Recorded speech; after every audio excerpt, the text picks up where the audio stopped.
Hi అండి, welcome to home food channel. అందరికీ నమస్కారం. జ్యూసీ గులాబ్ జామ్స్ చాలా టేస్టీగా ఉన్నాయండి. గుండ్రంగా ఎక్కడ పగులు లేకుండా జ్యూసీగా టేస్టీగా ఈ గులాబ్ జామ్స్ ఎలా చేసుకోవాలో చూసేద్దాం రండి. బయట కొనుక్కుంటే చాలా తక్కువ వస్తాయి. మనం ఇంట్లో చేసుకుంటే చాలా ఎక్కువ గులాబ్ జామ్స్. బయట ఏమో ఎటువంటి ఆయిల్స్ చేస్తారో తెలియదు కదండి. అదే ఇంట్లో చేసుకుంటే ఎక్కువ వస్తాయి. ఆయిల్ కూడా మనకి నచ్చిన ఆయిల్స్తో చేసుకోవచ్చు. చాలా టేస్టీగా కూడా ఉంటాయండి. మనం పిల్లలకు పెట్టేటప్పుడు కూడా భయం లేకుండా హ్యాపీగా గులాబ్ జామ్స్ అన్నవి పెట్టచ్చండి. ఒక ప్యాకెట్ గులాబ్ జామ్ ప్యాకెట్ తీసుకున్నాను. ఒక గ్లాస్ షుగర్ తీసుకుని ఒక బౌల్లోకి వేసుకుని కొంచెం వాటర్ వేసుకుని స్టవ్ మీద పెట్టుకున్నానండి. నెక్స్ట్ ఇంకో బౌల్ తీసుకుని గులాబ్ జామ్ ప్యాకెట్ అందులో వేసుకొని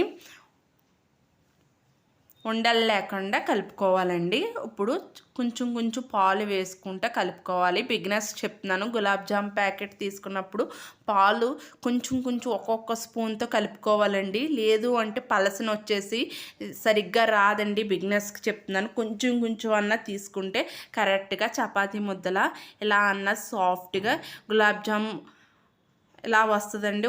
ముద్దలా చేసుకోవాలి. చేసుకుని పక్కన పెట్టుకుని ఇక్కడ పాకం అన్నది మరుగుతుంది కదా. తీగ పాకం వచ్చిన తర్వాత స్టవ్ బంద్ చేసుకుని పక్కన పెట్టుకుని ఒక ప్యానం పెట్టుకుని ఆయిల్ వేసుకోవాలి.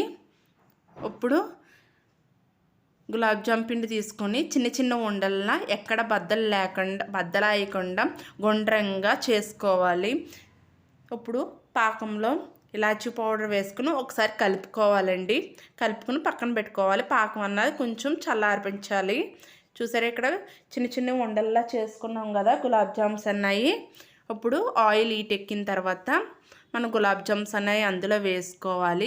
పెద్ద మంట పెట్టుకుంటే లోపల బయట కలర్ వచ్చేసి లోపల పిండిగా ఉంటుందండి.